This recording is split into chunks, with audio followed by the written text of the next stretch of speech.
Olá pessoal, estamos começando mais um Link Entrevista, hoje aqui com o meu querido amigo Paulo Leonel, pela Link TV e pelo link Hourview.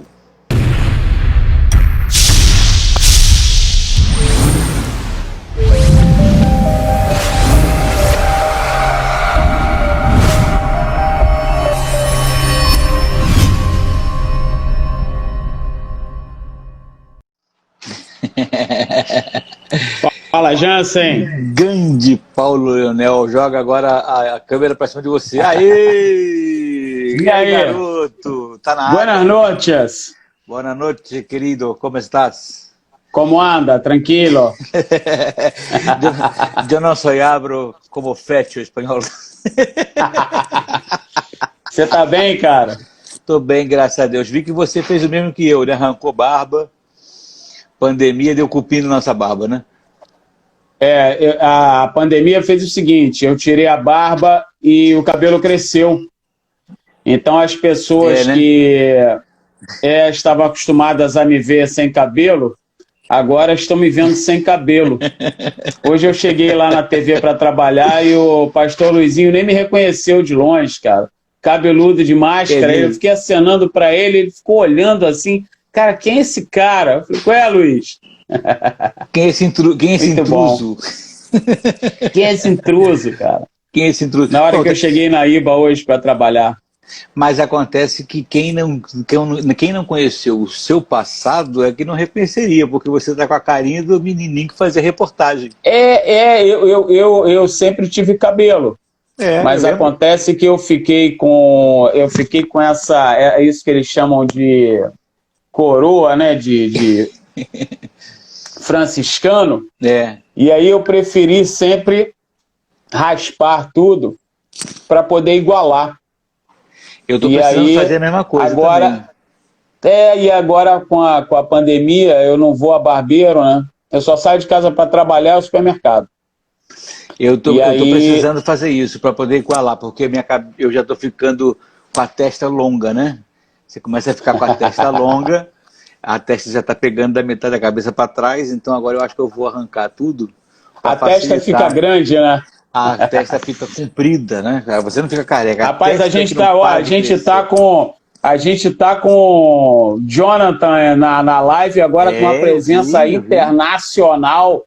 Bianca Barbosa, minha amiga querida Bianquinha, bacana, jornalista, Bianca. Apresentadora, TV Record, SBT, Bem Mais TV. A Carolina também entrou agora na live, uma querida amiga recente, dirigiu um trabalho agora e a Carolina foi uma das personagens num vídeo que a gente produziu lá pela Mídia Veloz. Maior prazer ter essas meninas, ter o Jonathan aqui, a galera que vai chegando. Muito bom. Mas você é um cara muito obrigado, muito viu, Jansen? Querido, né? Obrigado, cara. Obrigado pelo convite, cara. Eu que te agradeço. Tenho visto você bater papo com tanta gente legal e mais recentemente com um cara que eu amo demais, que é o Lincoln Lira. Meu brother querido. O Lincoln está, na verdade, toda terça-feira aqui, às 8 horas. É toda terça? Legal. Toda terça-feira falando de tudo. E eu conversei com ele que você comentou que ele que te batizou. Ele ficou todo feliz da vida. Ele que me batizou. Ele que me batizou. Exatamente, na casa do saudoso Marconi, onde eu comecei a minha caminhada na Vineyard. E aí o Lincoln é um cara assim que foi uma das primeiras pessoas que se mostrou um imitador de Cristo. E aí eu quis, e aí eu quis fazer parte dessa história também. Ó, o Joy também, Joy, meu mano querido. Bem-vindo. Grande Dior. Bem-vindo. Gostei do nome dele, Diossauro. Bem bolado. Diógenes. Bem bolado. Diógenes, querido. Ô Paulo, você vai encontrar muita gente aí querida, né, nessa live, porque você é um cara muito querido, muito bem relacionado, e as pessoas gostam muito de participar com você de tudo, né? Porque você é uma pessoa muito querida, você é uma pessoa que a gente gosta de ter por perto. Muito obrigado. Eu lembro que quando você me convidou para ir na Boas Novas a primeira vez, que a gente se conheceu mais de perto, né? A gente já se via, mas a gente passou a se relacionar. Essa química foi muito rápida, porque você é uma pessoa muito agradável, uma pessoa muito palatável, você se dá muito. Muito obrigado. E essa tua doação faz com que a gente queira estar perto de você o tempo todo, isso é muito gostoso. É muito alegre estar perto de você. Eu não sei se você lembra, numa das vezes que nós estávamos no lançamento de um desses filmes gospel que entraram no mercado brasileiro ultimamente, eu estava distribuídos aí pelo Igor. Pelo Igor. Eu estava do lado da minha esposa, apontei você lá longe e disse assim, cara, eu amo aquele homem ali, ele é fenomenal. Eu estava do lado da tua esposa, que não sabia. Ainda bem que eu falei ao lado da Karen. Eu conheci a Karen na Boas Novas, né? Você sabe, né, Jansen? Eu conheci a Karen era apresentadora de um programa infantil, da Turma do Lug. Ela fazia uma personagem, ela era uma palhaça, ela era Luguita. E eu a conheci lá. Ela me conheceu primeiro, porque quando eu entrei pela primeira vez no estúdio para assistir ao programa, era ao vivo de manhã, ela estava no ar. E ela me viu primeiro. Eu não a vi porque ela estava toda maquiada. Ela trabalhava maquiada com o rosto de palhaço. Ó, entrou a Manorata aí, ó, meu amor. Manu trabalhou comigo na Boas Novas também. Minha querida, sabe de todas essas histórias. Bacana, a Manorata queria me namorar também, mas aí a Karen chegou primeiro.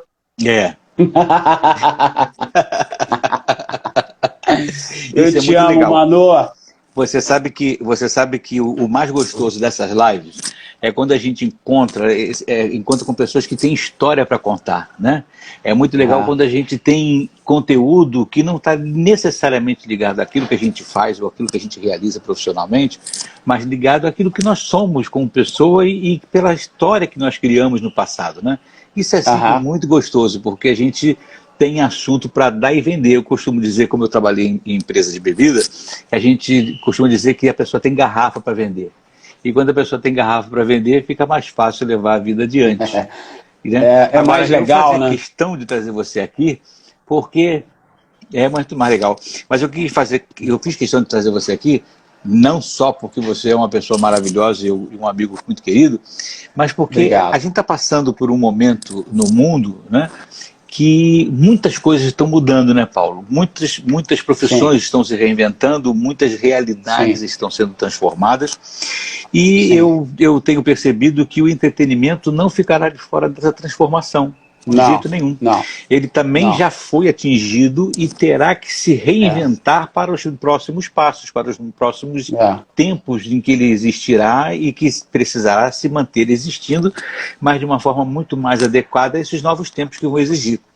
Então, o melhor de tudo, trazer você aqui, é bater um papo sobre isso, para a gente ter mais ou menos uma noção e também passar para o nosso público como é que eles imaginam, como é que a gente espera, como é que a gente enxerga e o que é que eles podem esperar do entretenimento como um todo, em todos os seus aspectos, em todos os seus rincões, o que eles podem esperar que será o entretenimento daí para frente.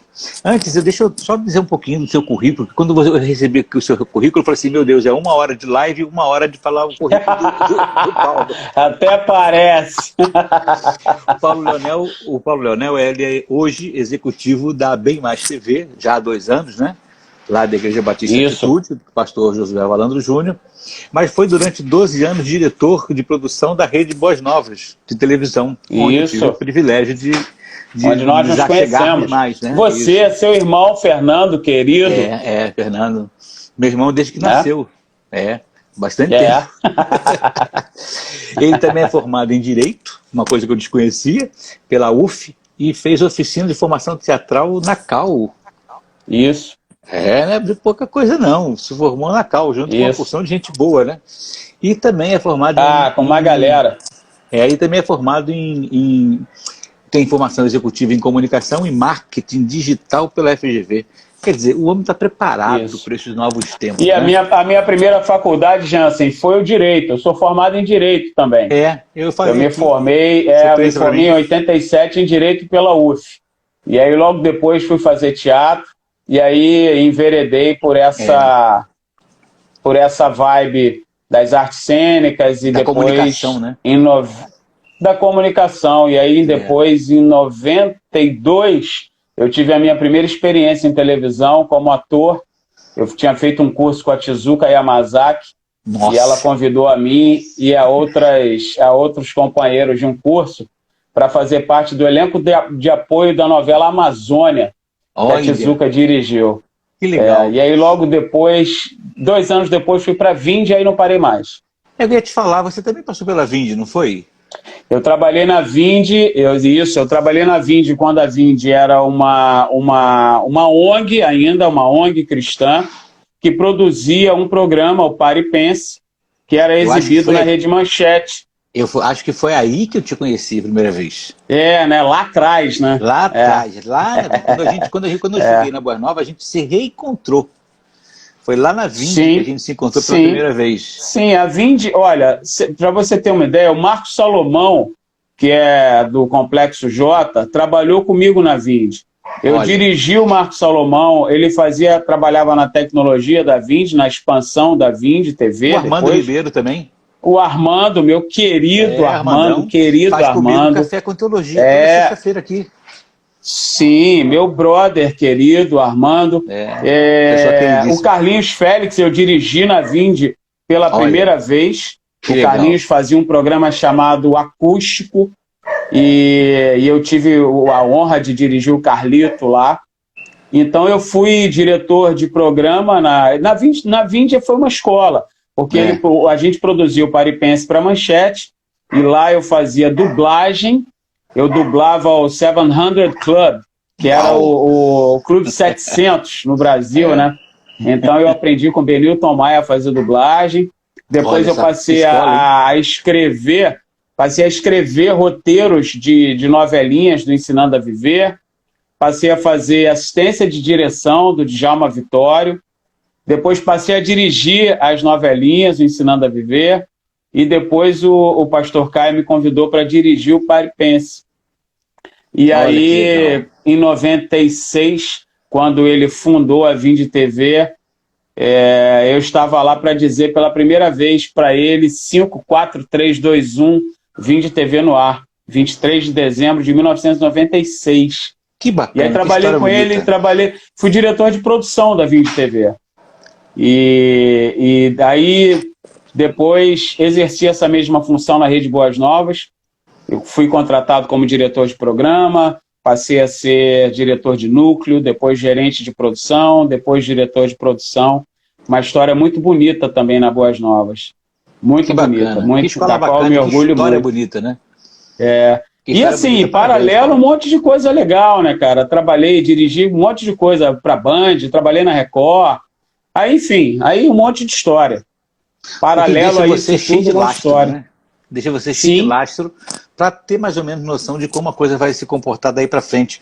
Eu acho que uma das grandes aquisições da Bem Mais TV foi ter levado você lá para dentro. Mas, com certeza será sido já é, mas ainda se consolidará muito como um divisor de águas a tua chegada lá na Bem Mais TV. Sim, eu e o pastor José Valandro, nós tínhamos um namoro antigo, porque lá na Boas Novas, uma época nós precisamos de um apresentador para o Cabeça para Cima, e eu sugeri o nome dele.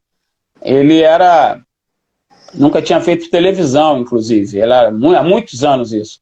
E eu treinei com ele, botei ele para apresentar o Cabeça para Cima, e daí nós criamos uma história pessoal muito bacana.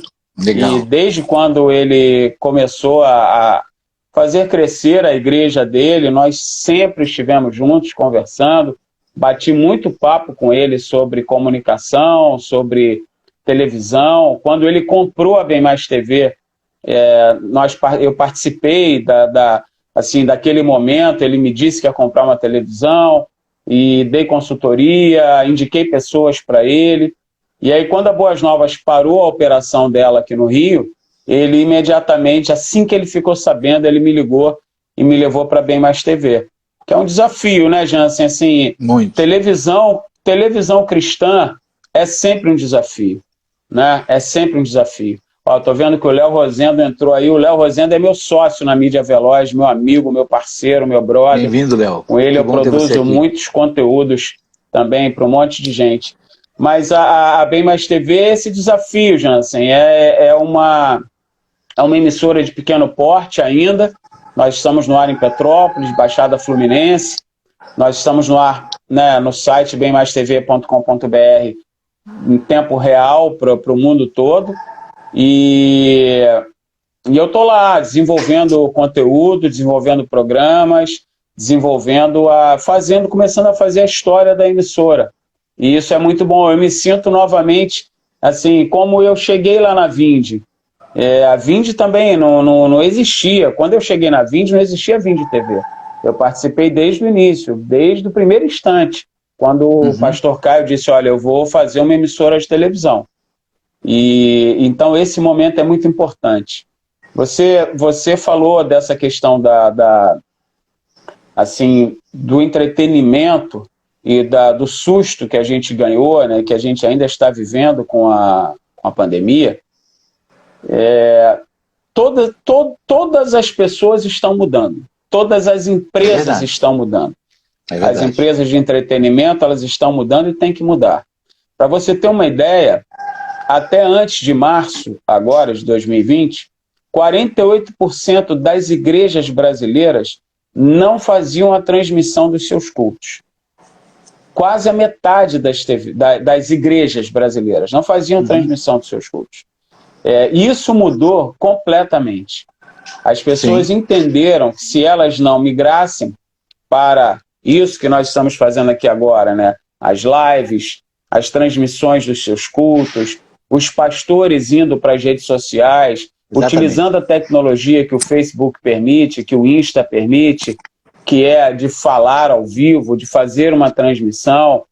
Eles entenderam que se eles não migrassem para isso, eles iam ficar sem fazer nada.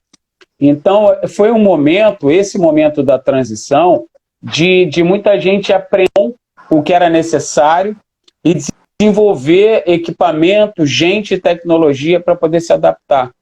E todo o mercado está fazendo isso, o mercado secular está fazendo isso. Sim, porque nós tivemos uma parada monumental de atividade cultural. Se você parar para pensar, teatros estão fechados, cinemas estão fechados, eventos não estão sendo feitos, artistas não estão podendo viajar para tocar, e cada artista, seja ele gospel, seja ele secular, qualquer artista que viaja para tocar, para cantar, ele carrega consigo um grande número de profissionais envolvidos na atividade dele.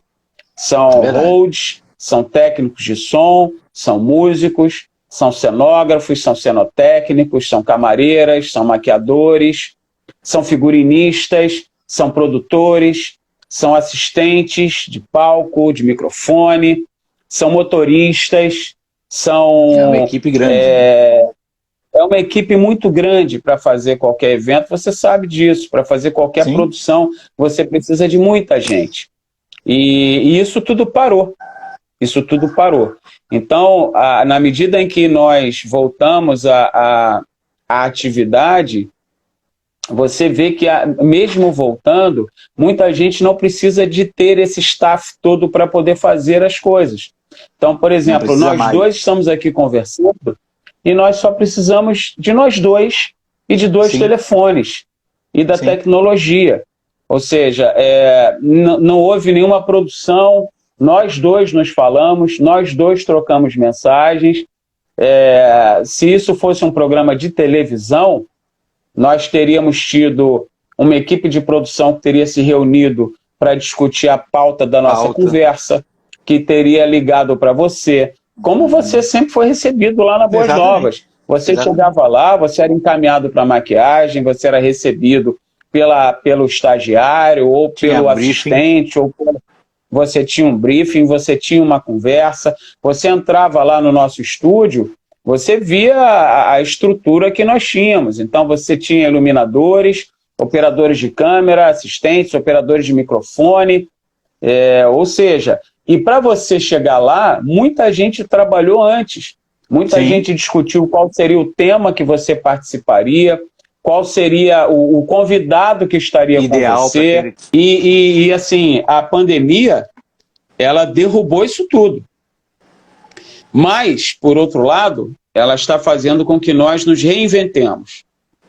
Então, assim, lá na Atitude, na Bem Mais TV, nós não paramos.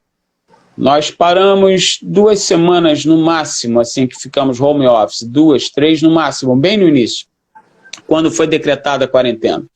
Mas depois nós tivemos que voltar, porque as pessoas em casa, elas estavam querendo assistir, porque a televisão virou, o celular e a TV viraram a única maneira delas se divertirem, se distraírem. Virou, na verdade, a janela, né, para o mundo. Virou a janela para o mundo.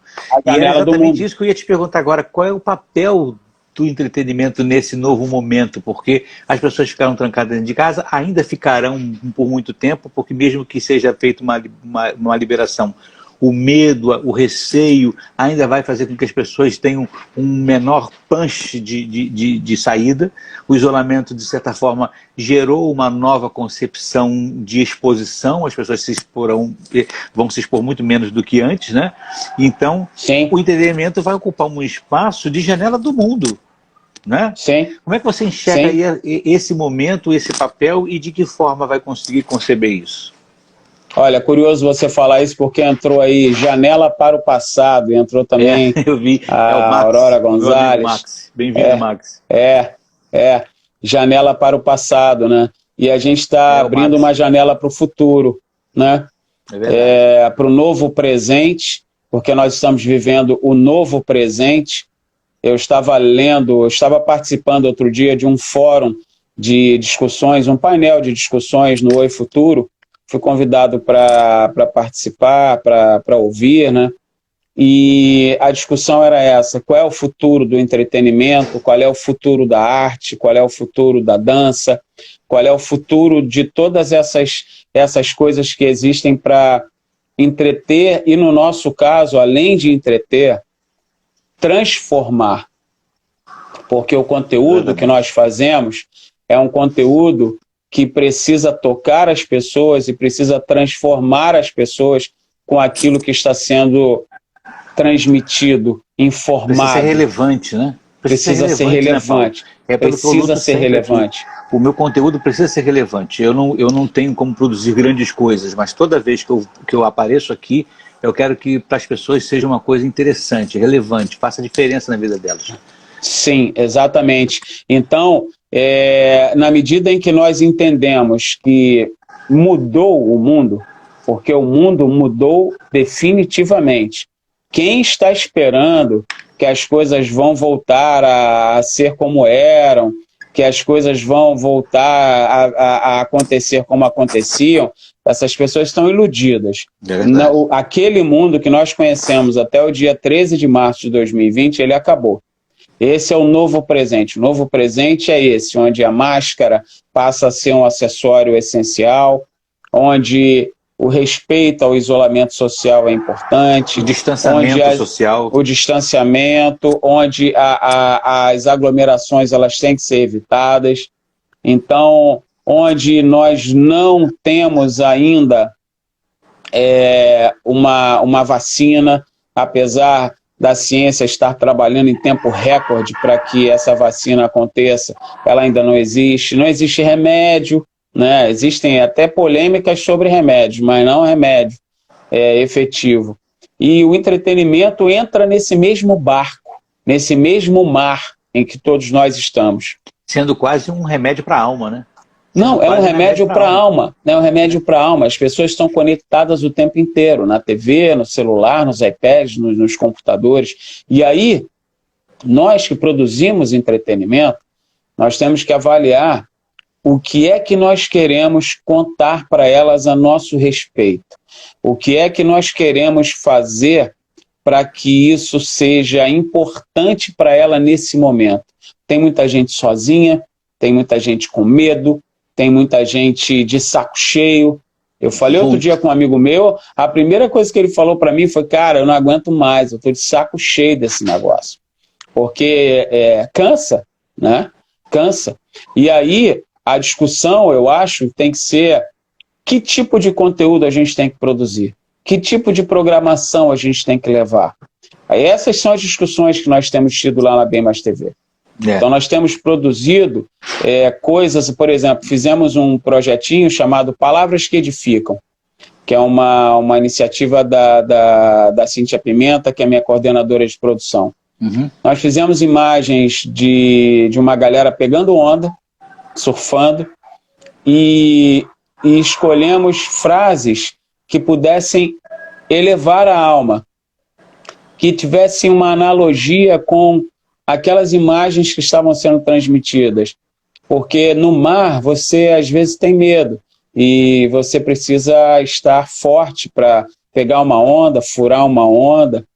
Exatamente, se localizar dentro da água, exatamente. Qual é o seu lugar dentro da água? Você tem que entender isso. Né? Sim. Olha, o Max do Janela para o Passado está perguntando se nós seremos menos virtuais na sua concepção. Max, eu acho que não, eu acho que assim, nós seres humanos, somos da presença, nós somos presenciais. Nós gostamos de nos abraçar, nós gostamos de dar beijos, nós gostamos de apertar as mãos, principalmente nós gostamos, sim, nós gostamos dessa convivência de amizade, de amores, de família. Nós somos essencialmente isso. Então eu acho que a gente não vai deixar de ser presencial. Nós não vamos mais ser menos virtuais, porque é impossível, a partir de hoje, você ser menos virtual. A gente descobriu o seguinte, olha quem entrou aí, é meu amor, Crisinha, Cristiane Medeiros, minha querida Cris, cantora da pesada, Jansen, canta muito. Muito, trazer ela muito, aqui meu no amor. De produções tem que trazer ela aqui. Cara, eu vou te mandar o contato da Cris para você bater um papo com ela cantar para você. Você vai ver. Ela aí, você vai ver. Mas nós não deixaremos mais de ser virtuais, Max, porque a gente descobriu o seguinte. Eu não, por exemplo, vou te dar um exemplo. Eu às vezes tenho que fazer, eu também te amo, Cris. Eu, às vezes, tenho que fazer um bate-volta. Por exemplo, eu vou a São Paulo, ou vou a Belo Horizonte, ou vou a Brasília, para falar com alguém. A gente descobriu que a gente não precisa mais fazer isso. A gente abre um Zoom e a gente conversa. Outro dia eu conversei, eu estava aqui na minha casa, tinha uma pessoa em Belo Horizonte, tinha uma pessoa em São Paulo, tinha uma pessoa em Los Angeles e tinha uma pessoa em Nova York. Nós batemos um papo sobre projeto, sobre trabalho, assim, via Zoom. Então a gente não precisa mais, e tudo se resolveu. Então a gente deixou de gastar dinheiro com passagem aérea, a gente deixou de gastar dinheiro com restaurante, a gente deixou de gastar dinheiro com hotel. Então esse entendimento de que o virtual chegou para ficar, é claro. Olha, a Cris está dizendo aí, é um novo conceito de presença. Perfeito, exatamente. Cris. Perfeito. Exatamente. Entendeu? É o novo presente, a nova presença. São essas novas possibilidades que a pandemia ensinou para a gente. Porque tolo é quem fica só se lamentando com o que está acontecendo. Sim. Você tem que tomar a pancada e tem que levantar e respirar. A gente estava falando de mar e de onda. A onda vem, o vento bate, às vezes cai na tua cabeça, você tem que afundar, levantar e partir para outra. Porque elas não param, as ondas não param. E você tem que aprender a se virar. Então, tudo isso vai fazer parte da nossa vida e já faz a partir de agora. Nós passamos a transmitir... Fala, pode continuar. Não, nós passamos a transmitir, por exemplo, os cultos da IBA. Cara, foi uma loucura. A galera, hoje eu estava conversando lá na comunicação, com o pessoal lá, a equipe da comunicação. O início deles, quando eles migraram para o Atitude TV, para o canal no YouTube do Atitude, o início deles foi muito louco, porque eles tiveram que se virar para fazer com que aquela mensagem continuasse chegando. E aí, volta ao que a gente já falou, é um monte de gente, é um monte de trabalho, é tecnologia, é equipamento, é investimento. É verdade, né? É verdade. Mas fala, Jansen, o que você ia falar? Não, eu acho que o que o Max falou tem uma certa pertinência se você pensar no seguinte: na verdade, nós nos tornaremos mais virtuais para aquilo que não é essencial e teremos tempo para nos tornar mais presenciais para o que importa. Acho que essa vai ser a grande vantagem desse momento, né? Exato. Então, o que é essencial para mim em termos de presença é minha família, é minha casa, eu estar com as pessoas com quem eu preciso efetivamente viver, porque são a minha vida, né? Agora, ter que correr lá em BH, ter que correr em São Paulo, em Los Angeles, eu posso fazer daqui, eu estou com eles, não é essencial que eu esteja lá. Eu posso resolver à distância. Então, acho que essa vai ser a grande vantagem. Nos tornaremos ainda mais virtuais para aquilo que não é essencial e nos tornaremos mais possíveis de presença para aquilo que efetivamente é essencial. Acho que essa é uma grande vantagem desse novo momento. Agora, verdade. A Bem Mais TV é uma emissora, né, efetiva de televisão, assim como nós temos as outras grandes mídias que todos conhecem. Mas nós também temos a internet crescendo muito em termos de produção de conteúdo. Eu sou um exemplo disso, e você conhece muito do que eu tenho feito. Você encara essa produção de conteúdo da internet como um concorrente das emissoras, vamos dizer, regulares? Não. Ou são um aporte de conteúdo de retroalimentação? Olha só, Jansen, a televisão nunca vai deixar de existir. Nunca. Num país como o Brasil, onde você tem mais da metade dos municípios que não tem esgoto, que não tem saneamento básico, você imagina infraestrutura de tecnologia de rede, de internet. Não existe.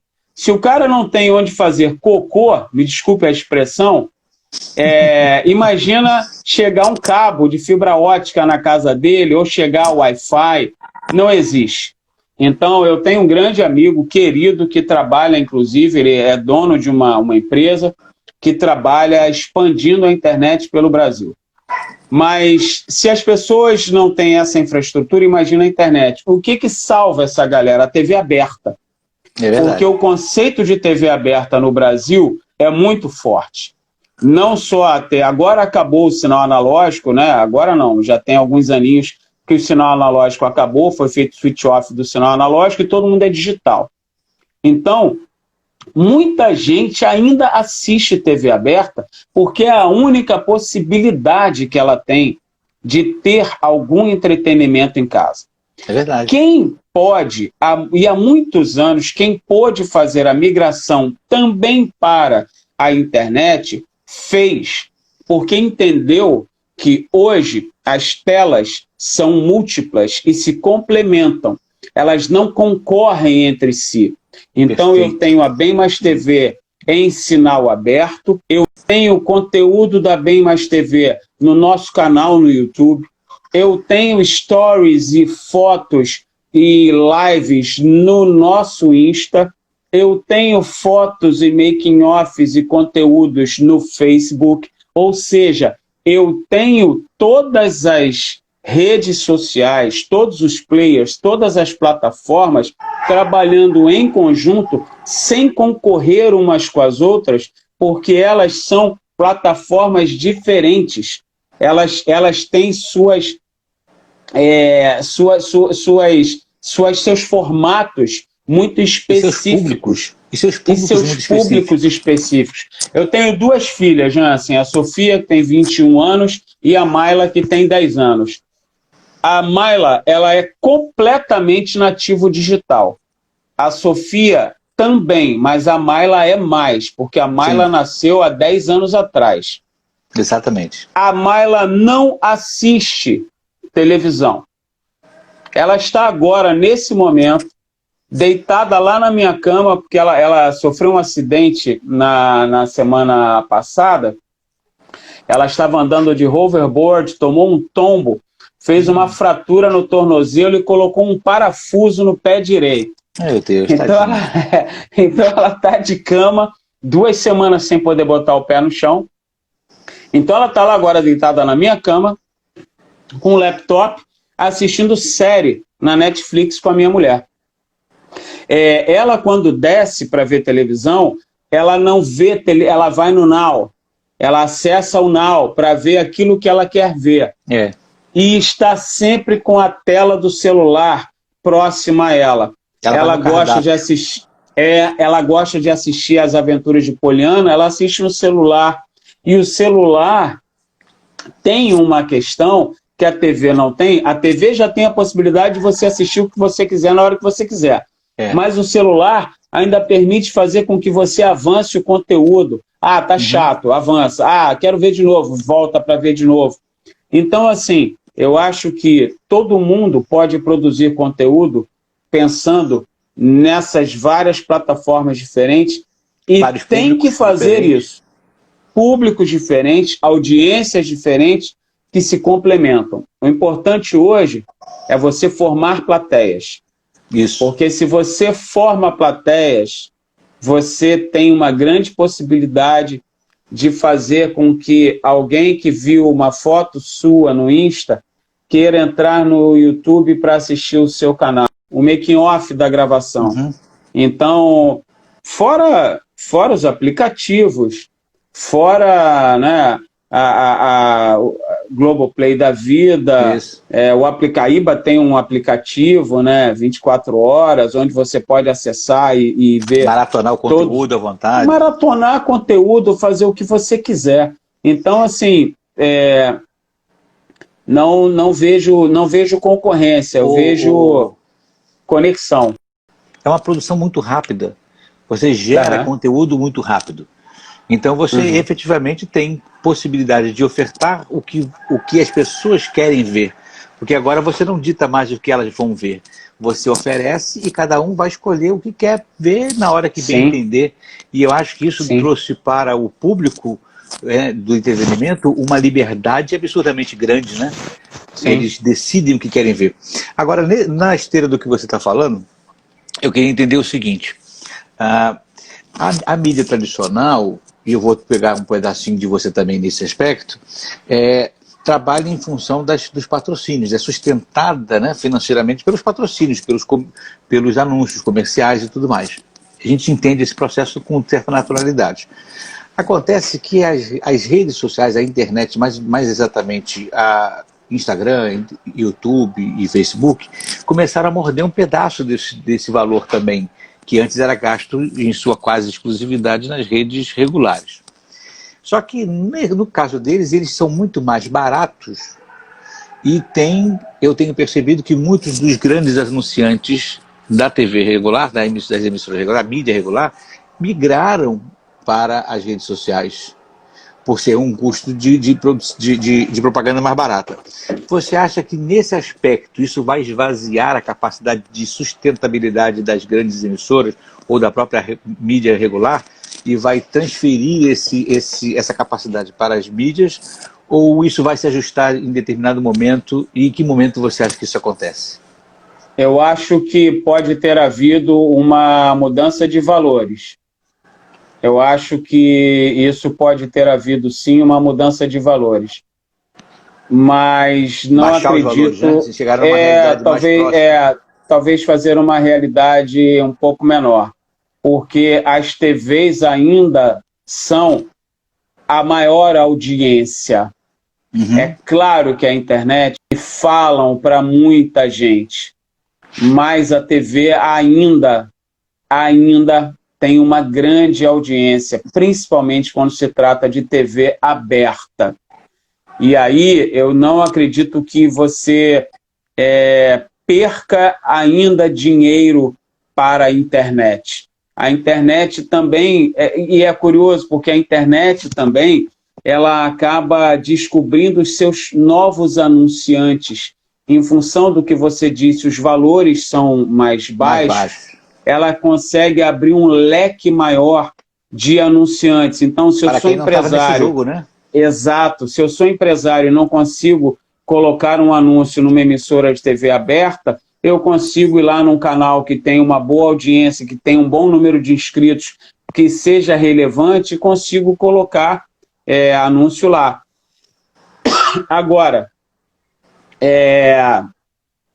tem gente que já cobra, por exemplo, 50 mil reais para falar o teu nome no canal dele, para falar o teu produto.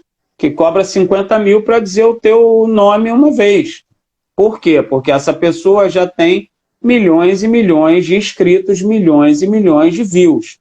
Mas não acredito. O que mais me incomoda, o mercado ainda não entendeu que o público cristão evangélico é um público consumidor. Por quê? Porque o cara é gente, o cara é humano, o cara é crente, mas o cara tem conta em banco.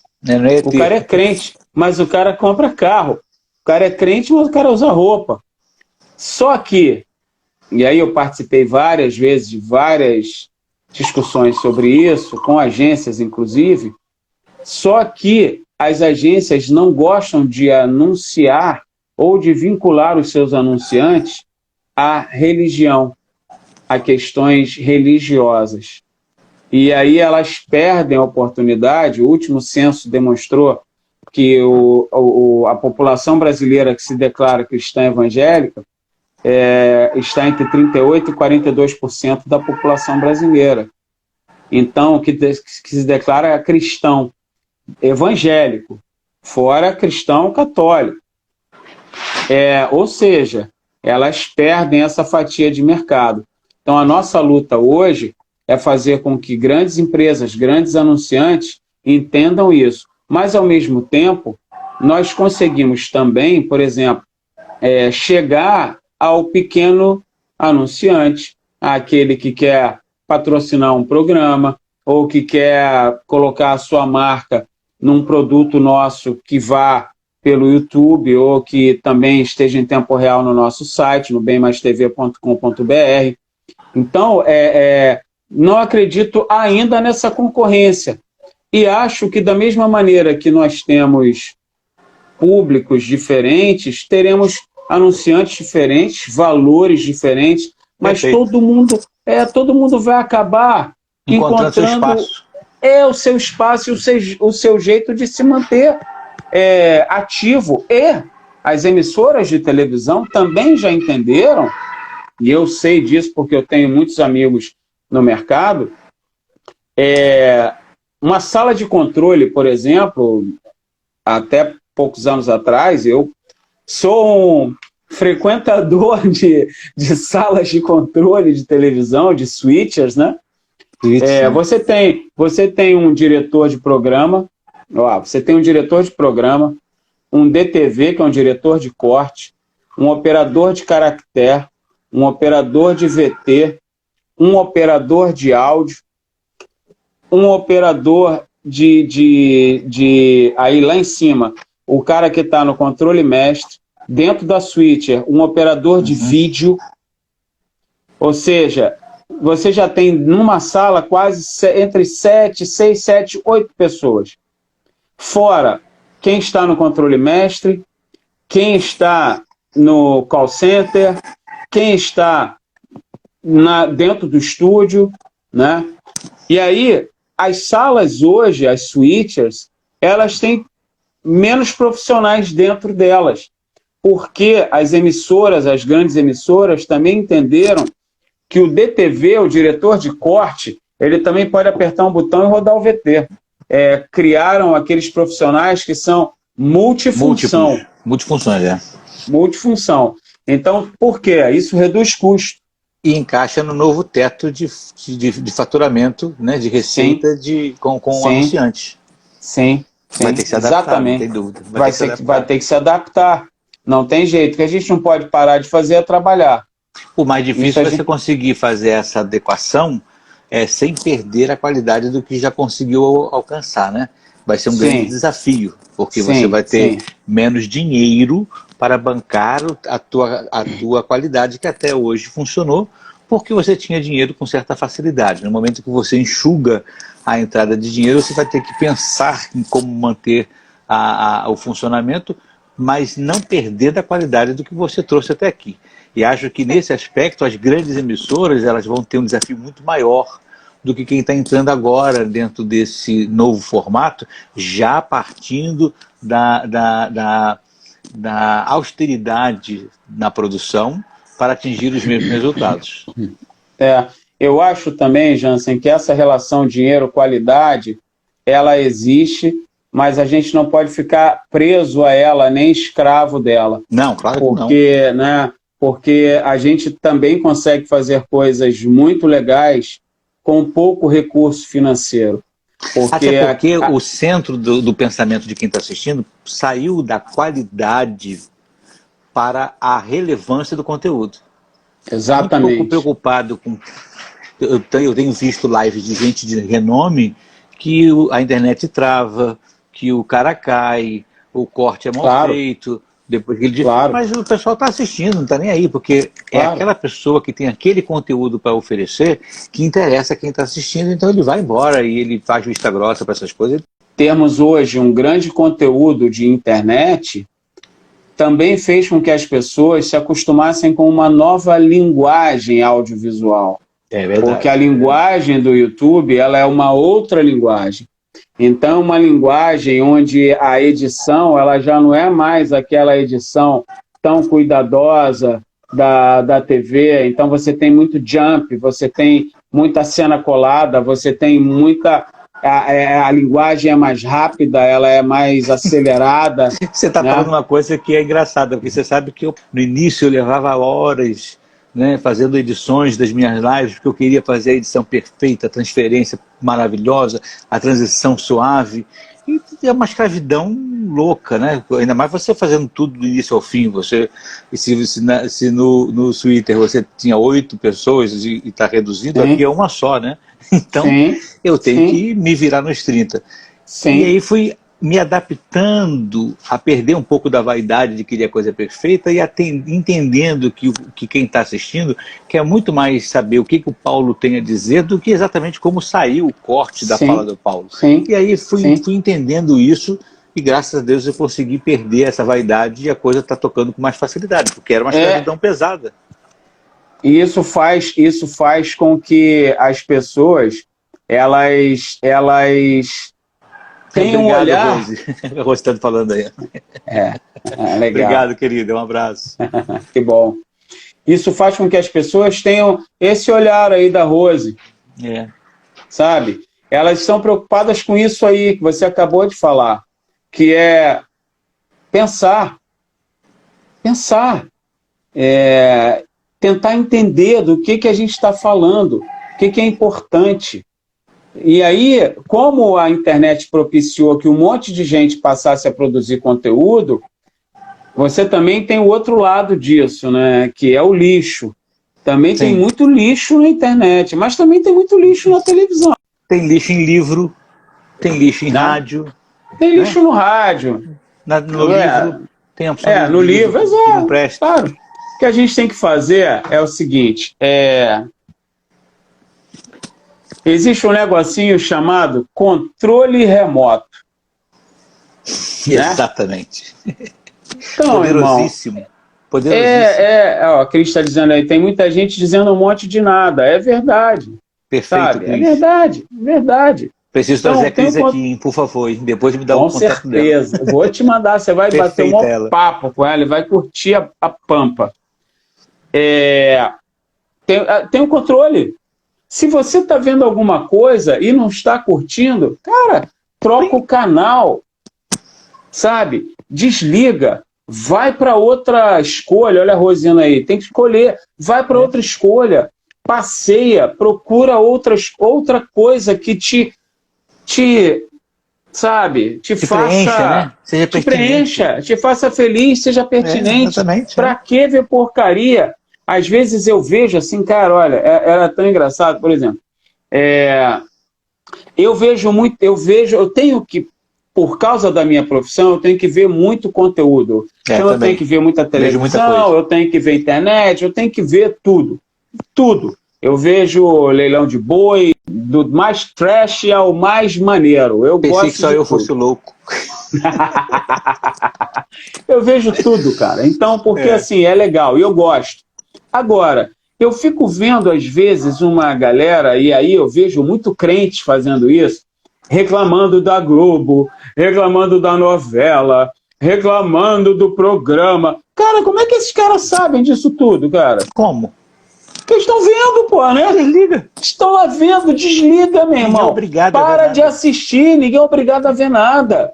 sabe? Para de ver, vai procurar o que seja legal, aquilo que vai te fazer bem, que vai te edificar, que vai fazer você procurar dentro de você a tua capacidade de ser pensador, para poder ser transformador, para poder ser criador, sabe? Vai fazer isso, brother.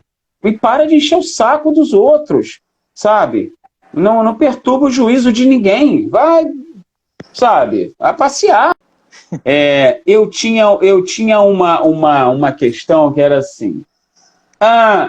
Eu acho esse tipo de música muito ruim. Não Cara, não ouço. Pronto. Sabe por quê? Porque tem um monte de gente que gosta daquela música. É verdade. Tem um monte de... Jansen, tem público para todo mundo. Para tudo. É por isso que eu digo sempre na minha live, eu não engrosso essa ideia da grita Globo Lixo e não sei o quê. Para quem quer, ela atende ao interesse. Então deixa eles trabalharem, e você que não gosta vai ver outra coisa. Ninguém está te obrigando a assistir nada. Né? Você não é obrigado. Olha a Cris perguntando aí, ó. Não acham que também temos falta de incentivo à capacidade pensante? Muito, Cris. Muita falta de incentivo. Inclusive no nosso meio também, tá, Paulo? Nós incentivamos muito pouco a capacidade pensante do nosso público. Porque a gente fica colocando eles naqueles conteúdos herméticos, né, pacotes fechados, e não os provoca na capacidade de ir além dos nossos muros, das nossas caixas, mantendo a turma ali sempre naquele pensamentozinho dentro do que eu gosto que eles pensem, do que eu quero ou que me é conveniente que eles pensem. Então a gente também precisa exercitar esse trabalho, que é o que a gente tenta fazer por aqui também, e eu sei que você também é um homem disso, vai fazer isso sempre também no conteúdo da tua TV. Olha, eu tenho que te dizer que infelizmente estamos chegando a 50 segundos da nossa live, para o final da nossa live, o que para mim é terrivelmente entristecedor. Caraca, a gente falou muito, eu nem vi. Cara, nem eu vi agora porque apareceu aqui na frente. Mas eu quero dizer o seguinte, maravilha. Paulo Leonel vai voltar aqui, lógico, né? Que bom, cara. Ao Link TV para a gente participar e bater mais. Ela está pedindo para continuar. Vamos fazer isso? Quer fazer isso? Quer fazer isso, gente? Rapaz, eu tô... Continua? Você que sabe, Jansen. Então pronto, vamos fazer isso então. Vou fazer então já. Então beleza. Vamos derrubar e você me pede para entrar de novo.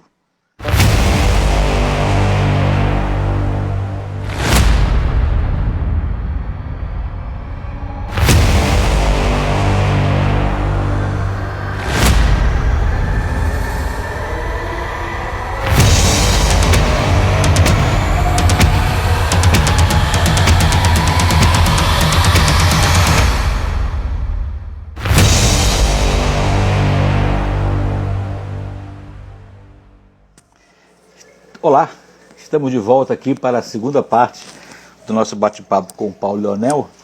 Foi muito bom ter sido pedido por vocês mesmo para a gente continuar, que é muito legal.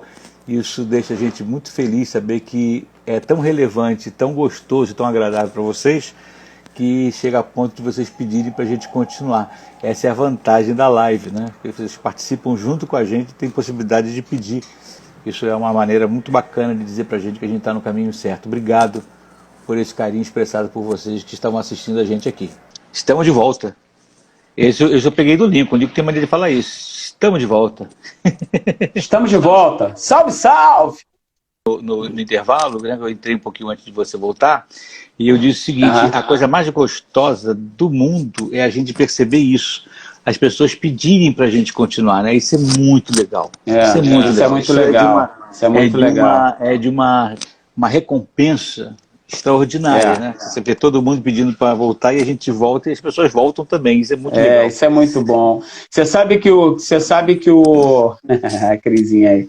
Você sabe que o Lincoln Lira foi o primeiro produto que eu dirigi na Boas Novas. Eu fui convidado pela Boas Novas. Olha lá, a Cris já vem provocativa. Ela quer provocar, deixa ela. Está com direito de provocar hoje. Eu encontrei um amigo, Rodney, meu amigo, tinha trabalhado comigo na Vinhos TV, e ele me falou que estava trabalhando numa emissora cristã e eles precisavam de um diretor de programa. E aí me pediu um currículo, eu mandei meu currículo para ele, fui lá, passei por um processo seletivo e entrei na TV. e fui dirigir o Galeria Clipe. Foi o meu primeiro produto, foi o Galeria Clipe.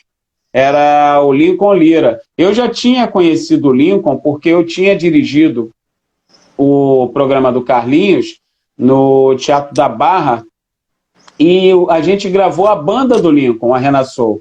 O Lincoln era guitarrista da Renassou. E foi muito legal, foi muito legal. E aí o Lincoln trabalhava lá na Boas Novas, nos encontramos no café e o resto é história. Qual é a pergunta da Cris aí? Olha, antes de falar a pergunta da Cris, deixa eu dizer você que está nos assistindo também, entrou agora aí, a Deise Oliveira, ela faz comigo o programa Papo Essencial, toda segunda-feira. Ai, que maravilha. Oi, Deise, tudo bem? Também está sempre com a gente um conteúdo maravilhoso. Um dia eu te empresto para você falar com a Deise um dia. Ah, que legal, que legal, que legal. É excepcional, é excepcional. A Cris está perguntando o seguinte, ó, pensando aqui nessa falta de incentivo ao pensamento individual, qual a responsabilidade de quem produz conteúdo para as mídias? Olha que bacana, hein? A responsabilidade é total, né? Porque a gente, antes de terminar a primeira parte do nosso papo, a gente estava falando, você vê, o conteúdo evangélico, quando chegou na televisão, olha só, o conteúdo evangélico, quando chegou na televisão, e até hoje, ele é muito calcado em transmissão de culto. Isso. Na TV aberta. Os pastores televisivos que têm dinheiro para comprar airtime de outras emissoras para exibir seus conteúdos, eles exibem cultos. Então, é aquela história. Se eu sou crente e quero assistir o culto de alguém, eu assisto. Se eu não sou, eu não assisto e acho aquilo horroroso, porque para mim é chato, não me alcança. Não me diz nada. Uma das coisas legais que aconteceu comigo, Jansen, é que eu via muito TV de madrugada e eu assistia o Estevão Hernandes e a Sônia Hernandes nas madrugadas da antiga Manchete, depois da Rede TV. Né? Mas na antiga Manchete eu peguei. Cara, eu via, o Estevão tinha um programa onde ele levava bandas gravado dentro de um estúdio, e ele levava banda de rock, ele conversava com os caras. Cara, no dia que eu descobri que aquilo ali era todo mundo crente, eu tive um choque, assim, que eu falei, o quê? Esses caras são crentes, bicho? Porque eu tinha uma ideia de crente da minha avó, minha bisavó, minhas tias-avós, que eram assembleianas, do coque, da roupa misturada, né, saia listrada com camisa florida. E aqueles caras eram uma garotada fazendo o maior som na televisão, com um cara legal. E aí, assim, tô falando aqui de produto, tá? Sim, lógico. Tô falando de conduta. Mas eu entendi perfeitamente o que você está falando. Porque depois as pessoas se perdem também, né? É uma maluquice. É uma maluquice. Mas o produto era legal. E pensando nisso que a Cris está falando aí, não é essa questão da ética individual, ela vai permear todo o processo criativo. Todo o processo criativo. Eu estava fazendo esses dias um workshop com a galera do Porta dos Fundos. E o Fábio Porchat, ele estava dizendo o seguinte, quando você vai contar uma piada e existe a possibilidade de você ofender alguém,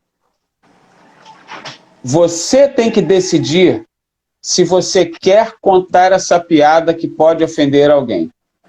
Se você decidir, não, eu quero sim, eu quero contar essa piada porque eu quero ofender mesmo essa minoria ou essa galera, eu quero mesmo.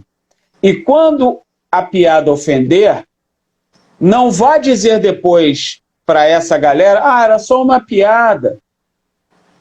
Porque não é só uma piada. É a sua ética individual, é a sua responsabilidade como criador, como criativo, que pensa que existe para produzir coisas relevantes que façam as pessoas pensarem, ela está envolvida nisso. Então, se você acha que aquilo vai ofender alguém, não ofenda. Não ofenda, sabe? Porque hoje nós vivemos num mundo completamente patrulhado. Estamos todos sendo filmados, gravados o tempo inteiro.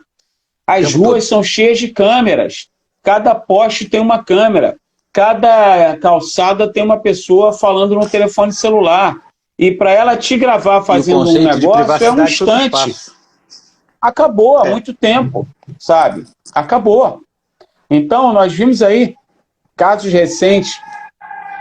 O desembargador em São Paulo mandando o guarda, dizendo, me multa, vou rasgar a multa, e rasgou e jogou na cara do guarda. Aquele casal aqui no Rio de Janeiro, na blitz da vigilância sanitária, no Leblon, que insultou o coordenador da vigilância sanitária com uma empáfia e ninguém mais perdeu o emprego. Não, perdeu o emprego, e aí tem que se desculpar. E aí se arrisca a viver também um outro lado da internet, que são os haters. Porque nós temos os lovers e nós temos os haters. É verdade. E os haters, nos dias de hoje, eles estão, meu irmão, indo para a porta dos outros com carro de som para dizer, vou te matar, hein? Tu é macho na internet. Vem aqui fora que eu vou te quebrar todo. Então, você ainda se arrisca a isso. São tantas questões em produção do entretenimento, na produção dos conteúdos que vão alcançar as pessoas, que se nós não tivermos cuidado, se nós não formos assertivos na escolha das pautas, na produção das pautas, na condução da pauta, quem vai falar sobre isso? É o Jansen. Pô, mas qual é a formação do Jansen? Qual é a opinião dele sobre isso? Qual a vivência dele? E qual a vivência dele nisso? Qual é a vivência dele? Não é cercear o Jansen, não é direcionar o Jansen, mas se você vai falar de caneta, né? Eu tô aqui com a caneta. Se eu vou falar de caneta na internet, eu tenho que botar no mesmo papo o cara que é a favor da caneta, o cara que é contra a caneta e a favor do lápis, o cara que acha que a caneta pode ser só preta, tinta preta, o cara que acha que pode ser vermelha. O debate ele tem que ser amplo. Ele tem que ser como aquela campanha da anistia antiga, ampla, geral e irrestrita. Então o debate tem que ser assim. Me perguntaram uma vez isso no seminário. Nós vamos falar sobre a questão da verdade, professor, e conseguimos encontrar alguém que vai falar da verdade na ótica de fulano, a verdade sobre a ótica de ciclano, e a verdade sobre a ótica de Beltrano. Está faltando alguém? Eu falei assim, claro, está faltando mentiroso. Mas como assim? Eu falei, se você vai falar sobre verdade, você não pode falar só sobre verdade. Alguém tem que defender a mentira. Como é que vai fazer um troço plural para gerar uma discussão? Né? Então, a gente vai ter que terminar mesmo, porque eu estou vendo aqui que a minha bateria, por algum motivo, não está carregando de jeito algum. E eu não sei por que cargas d'água ela está fazendo isso. Pô, Jansen, foi o maior prazer bater esse papo com você. Prazer meu, cara. Prazer meu. Eu sou, cara, um fã do teu trabalho, porque você é um empreendedor desse negócio.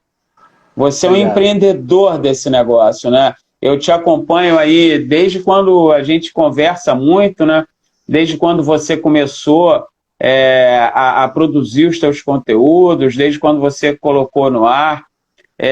Eu acho isso muito importante, fazer. E você está contribuindo para isso que a Cris estava falando, que a Rose estava falando. Você está contribuindo para fazer as pessoas pensarem. E pensarem livremente. Sim, porque isso também é urgente e necessário. Que nós saibamos pensar livremente a respeito de tudo que nós quisermos. Com responsabilidade, com criatividade com coragem, com disposição, para fazer do entretenimento a maior arte possível, porque entretenimento é arte, e eu sou um fã desse nosso trabalho, do que você faz, do que eu faço. Eu sou fã, eu sou um apaixonado pelo nosso trabalho. E estou aqui sempre que você precisar. Pô, você é meu amor, cara. Eu sou um fãzão seu. Muito obrigado, meu querido. Deus te abençoe muito pela tua... A você também, Jansen. Pelo teu carinho comigo. Obrigado a você. Um abraço da família toda. E atendendo a Cris, nós vamos fazer mais encontros desses. Vamos, Crisinha, te amo, meu amor. Me manda o contato da Cris depois, não esquece. Vou mandar agora. Manda para mim. Beijo a todos. Obrigado para você. Obrigado para Deus. Valeu, Jansen. Obrigado, queridos. Tchau, querido. Fiquem com Deus. Tchau. Beijão.